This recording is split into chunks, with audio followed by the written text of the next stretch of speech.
Welcome to Tenor Tech, where I solve the problems you didn't even know you had. You start by opening Foxit PDF Editor and loading the file you want to change.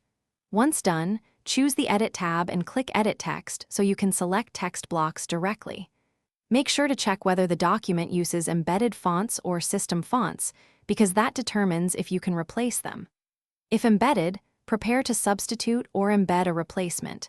If system, ensure the desired font is installed. Now select a paragraph or text block to modify and move to formatting controls.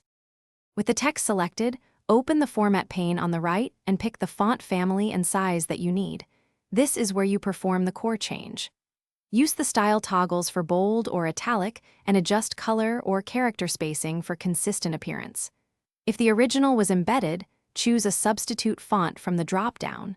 Foxit applies it to the selected text, but keep an eye on line breaks and layout shifts. Make incremental changes and check multiple paragraphs to maintain visual consistency. Finish by saving the file. You save as if you want a backup copy. Once saved, review pages for reflow or kerning issues. If text shifts or overflows, make small reductions in font size, tweak character spacing, or revert and try a different font. Make sure to embed fonts when exporting, especially for sharing or archiving, so recipients see the same typography. Quick troubleshooting tip. If a font won't apply, install it system-wide, then restart Foxit, because the app loads system fonts on launch. Thanks for watching. Subscribe to keep your life in tune.